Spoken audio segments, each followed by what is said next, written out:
This short video will be giving you some ideas as to how simply you can use for your association TownSq. Once you've logged into TownSq in terms of going on your web browser, this will be your home screen, your login screen, if you will. Once you log in, you will be taken to your home screen. This is one screen you won't see right here, but we're going to be using our demonstration account.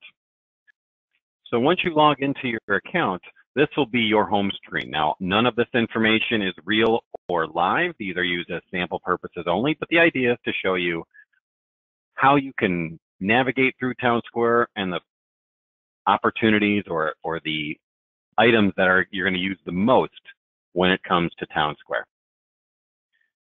So this is your home screen. Your inbox here is everything that relates to you directly, meaning if you're a unit owner and you've submitted a request or a work order, or you have an email that's going back and forth to the property manager, those are all going to sit up here until those are closed out. You'll see some of these here. This is a test ticket, a grass issue, which is a maintenance issue, water leak. Obviously, there's a water leak request that has come in, and an architectural review committee request is also sitting in the inbox. Again, just as samples. This tab or this column right here, the My Community column, this is kind of think of that as your tracking mechanism of what's happened in the association. And this is scrollable, so everything that's been posted as an announcement is sitting in the My Community tab. But the first thing you do is you go into your name. Once you've logged in and registered and logged in, you go into your name and you can edit your profile. Editing your profile gives you the opportunity to change how frequently you receive your communications. In this case, you can elect to not receive any of them at all, which means the only way you'll receive information is when you individually log into TownSq.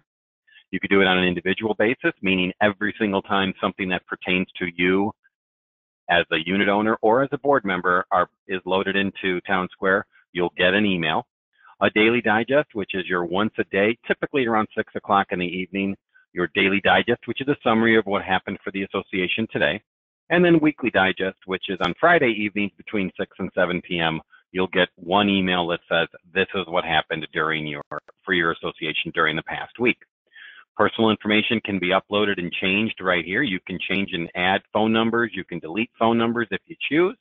And then you can update your password and your email address, and you can also link your account to Facebook. From a privacy perspective, again, staying on this screen, you have the ability to show people your physical address, your telephone, and your email. You can literally turn them off and nobody will be able to see that information except the manager. I'm just going to leave this here and save it and move on to the home screen. So literally that's how quickly it happened. I clicked save and this green box shows up that everything was set up and saved properly. Going back to the home screen, again, here's your inbox as information loads in. The My Community tab, which is scrollable information. Everything that's happened in the association is going to sit right here. In this example, so that's your home screen. All these buttons here, think of it as Facebook or LinkedIn, they're going to tell you where you want to go. Now, the resident list is going to be sitting here. Now, we don't have a whole lot of residents in here. These are all fake names, but we put them in as kind of default. But we have different people that are added in here, different acknowledgments. We have owners here. We have a landscape group. We have a family member, Miss Jane Doe. So there are different ways to label individual unit owners. You also have the ability to create groups. So over here in the Groups tab, you have the opportunity to create board member groups, owner groups, manager groups. Also, if you had a concierge, if you have tenants, you could create your own tenant group. Here's a landscape committee group. Here's an architectural committee group. And here's another landscape group with one of our vendor partners called Brightview that we can connect right to any landscaping requests. We can connect the vendor to see those landscaping requests or concerns. So coming up here into News and Events, the News and Events tab, these are your announcements. And announcements that's an informational piece that is going out to everybody for the entire association. Append Event up on top is an event that's not going to move. You'll see if I move down here and start scrolling, the pins are always going to stay up on top. If we unpin, let me just click on an unpin here, you'll see this pool is close to further notice move down here into the Recents tab, meaning that board meeting notice is the only one that's going to be pinned and it will always stay on top. Once it's unpinned, it will move into the recents section, but it will stay there. What that does is it shows a tracking mechanism of all the announcements that have been blasted out for your association. So in the event that Mrs. Smith of your association or a unit owner or a board member asks questions of, they never saw the announcements, all they would have to do is scroll to find out when that announcement was actually posted. In this example, April 2018, there was a board meeting notice. The pool was closed on April 30th. We leave these here specifically to have a tracking mechanism for your unit owners. So I'm going to go back and pin this one. This pool is closed till further notice. And you'll see it jump right up into the pin section. There it is, right there. Creating announcements is literally as easy as hitting this button that says create announcement. And you type in your title. This could be your pool is closed. There's a board meeting. In your description field, you could add a little more detail. So in that board meeting, it's going to be held at the clubhouse. You have the ability to pick a color.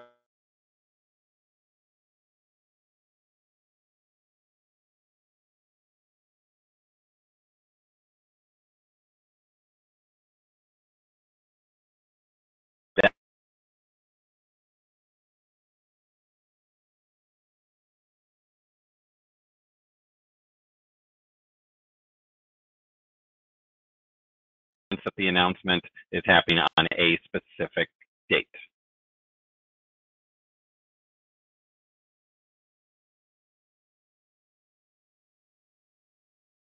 And just a hiccup right there with the sharing of my screen, so just going to hang on there for a second. Sorry about that, little technical difficulty here with my internet. Faded out a little bit, but you can create an announcement with all these options here. You add your title, add your description, pick a color, pick an icon. You can attach a file, and then acknowledge who you want to have that or receive that announcement. If you don't choose anything, it will be everybody in the association that has logged in to your TownSq association. You also can create an event.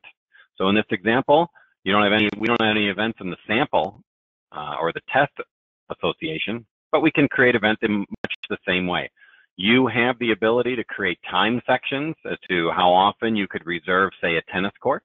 You could also make attachments if you wanted to have, if you're going to give the opportunity to rent out your community club room and there's, say, a liability waiver, you could drag it to this file so that anytime that announcement and that event is looked at, you're going to see this file, which in this case would be your liability waiver.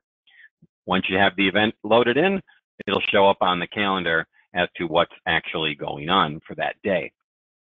Moving down, you've got requests. Here are your architectural requests, architectural review things, some general requests. And these are all samples to show you what we're actually talking about.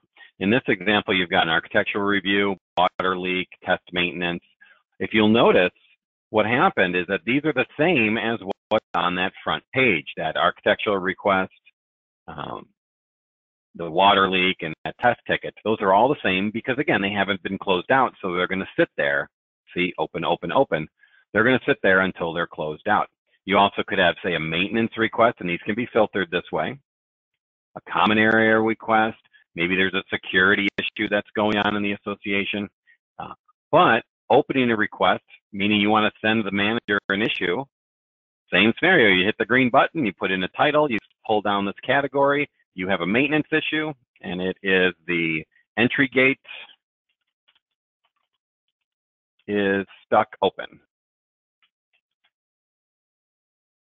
There's no need for a description because of the entry gate stuck open. If you wanted to put your name in there, you could. The description is Main Street entrance. I apologize, you do need to put in a description because then you open the request. Once you open the request, you're going to see it was successfully created. If I go in, here it is right there. The entry gate is stuck open. It's literally that simple. Messages. Here's an example of, there might not be any messages in our sample account, but here is a message. Simply, it's just an acknowledgement to say, hey, what's going on in the association? If you want to send information to each other, this is how you would do it. In this case, David sent a message to Leslie, and Leslie responded a couple of days later in this example. your forum. Forum is an opportunity for unit owners to put out information so that people can talk to each other. There might be a board meeting. There might be a pet registry. It's a way to collaborate with each other, but it's also a classified ad section. So if you want your unit owners to be able to see what you're selling, maybe you're selling a mattress or something to that effect, you could put a classified ad out there. This is only available for unit owners in your association. This is a closed system. It is not available to the public. You also can create a poll. In this case, the board could create a poll to establish what color they want to paint the clubhouse. And in this example, you go in and you click that poll, and here are your choices: pink polka dots, optical yellow, zebra stripes, or rainbows. Now, do keep in mind when a poll is created, the voting is only available to listed unit owners. So if you give your tenants access, they can see the poll, they just can't vote. If your association offers package control, in this case, you might be a high-rise with a front desk person or a front desk team, or even an on-site manager. You can use that package control for that purpose. You can alert unit owners and even board members that a package has been received at the front desk and to pick it up at any given moment. In this case, we've got, say, there's lockers, there's a concierge desk. There are options there where you can load up a package and alert the unit owner or the package recipient that it's available. Access control, think of that as your guard key access. You could actually alert your front gate that your house cleaner is coming in. That's what access control is for. Shift logs is a piece where your security guards have the ability to leave a running notice of what's going on in the association. Reservations, if you want to have the ability to reserve your tennis court, your clubhouse. You create an amenity and you have reservations available to you as well. Very, very simple. But here's where people live the most inside of TownSq. It's the Documents tab. In this example, all the documents that you're required to have available on a day-to-day basis will be sitting here in your Documents tab. So in this example, we have an agenda for TownSq. We have the newsletters. We have a template.